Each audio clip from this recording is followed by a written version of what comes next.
આજનો વિષય છે કાઠિયાવાડી રોટલો.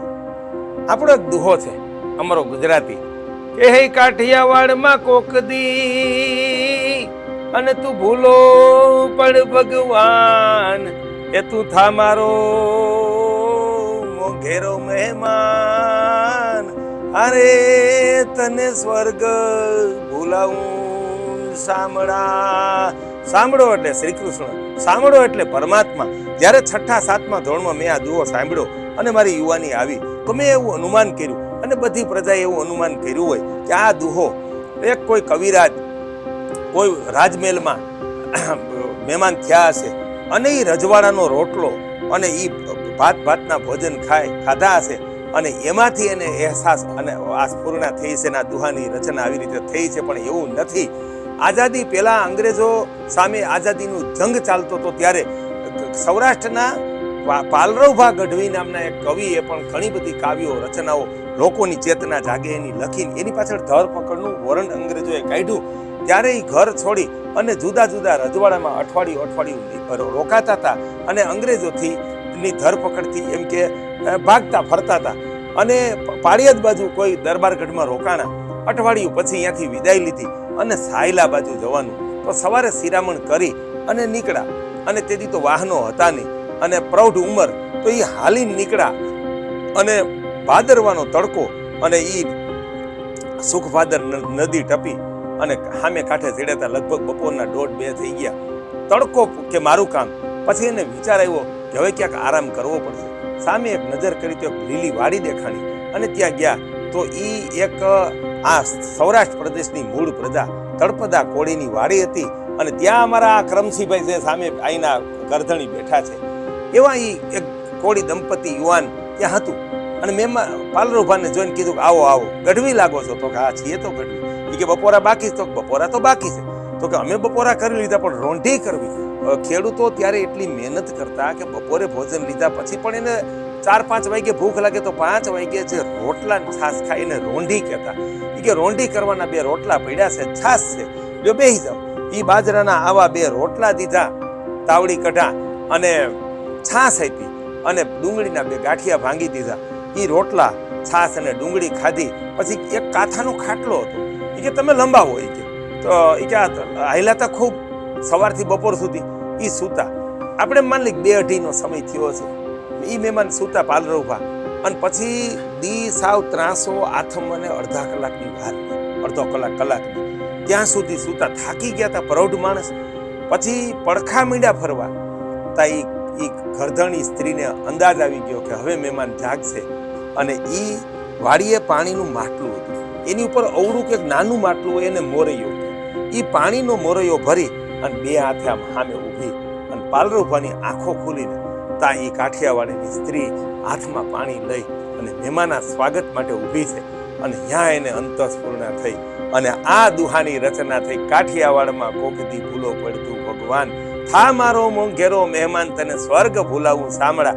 અને ખરેખર મને મારી સંસ્કૃતિનું ગૌરવ છે, મને મારા કાઠિયાવાડી રોટલાનું ગૌરવ છે કે આજે ભારત જ નહીં વિશ્વમાં કાઠિયાવાડી રોટલાની ડંકો વાગે છે. તે રોટલો કેવો છે એ આપને કહું કે ઈ એક પાણી આ સ્ત્રી શહેરની બેનો ખાસ સાંભળે કે એક પાણીના દાળ શાક એક જ આયરે પહેલે નક્કી કરો કે 2 જણાનું શાક હોય કે 2000 લોકોનું જે પાણી નાખવું પડે દાળ શાકમાં નાખી દો. બીજી વખત ઉમેરવું પડે તો એ સ્ત્રી નથી ને રસોયો નથી.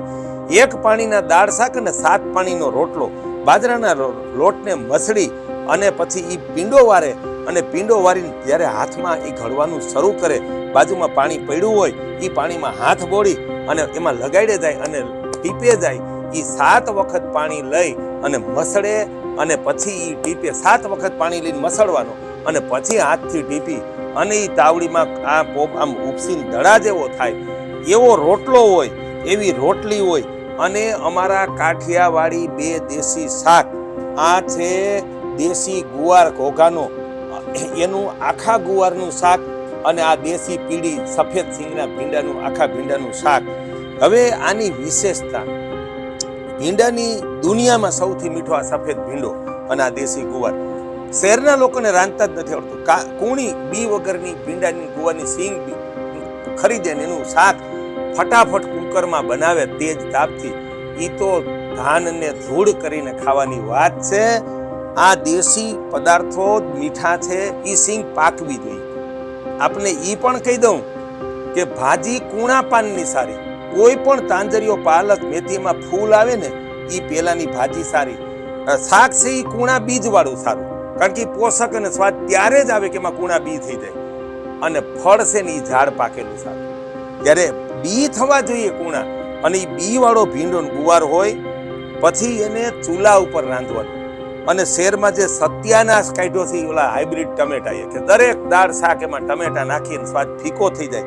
ત્યારે ટમેટા વગરનું આવી રીતનું બીજવાળું ગુવાર ભીંડો હોય, ચૂલા ઉપર ધીમા તાપે 30 મિનિટથી વધુ પકવું હોય, અને એની સાથે આ ગાયનું માખણ, આ અમારો દેશી ગોળ, અને આ જે અમારી દુનિયામાં પ્રખ્યાત છે કાઠિયાવાડી કઢીને છાશ.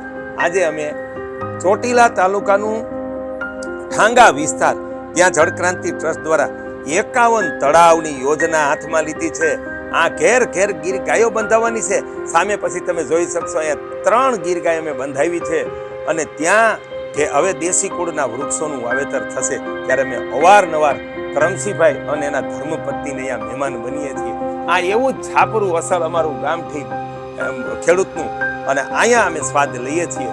ત્યારે હોટલમાં કદાચ 5-10 હજારની થાળી હોય, એ તો આની આગળ કચરા બરાબર છે. ભારતીય રસોઈ આયુર્વેદ સિદ્ધાંતની શું છે, કાઠિયાવાડી ભોજન શું છે, જેમાં ગળપણ હોય જ નહીં. આ ખાસ વાત સમજી લે. દાળ શાક કઢીમાં ખાંડ ગોળ નાખી અને સ્વાદનો સત્યાનાશ કાઢી નાખ્યો, કાંઈ જ ના નખાય. એના મૂળ સ્વાદ પામવા હોય તો ગળપણ વગરનું દાળ શાક કઢી હોવા જોઈએ, અને ટમેટું શાકમાં હોવું જ ન જોઈએ. શિયાળા પૂરતું દેશી ગોળી ટમેટા આવે છે દેશી, ઈ જ નખાય. બાકી હાઇબ્રિડ ટમેટું ક્યારે ના નખાય. શિયાળા સિવાય શાકમાં ટમેટું જ ના નખાય. ઈ આ ભોજન તમારે પામવું હોય તો આવો સૌરાષ્ટ્રમાં, આવો પંચાળમાં, આવો ઠાંગામાં, આવો અમારા ભોજપુરીને ગુંદામાં, અને આ સ્વાદ બ્રહ્મનું અમૃત પામવા આપને આહ્વાન છે મારા વાલા.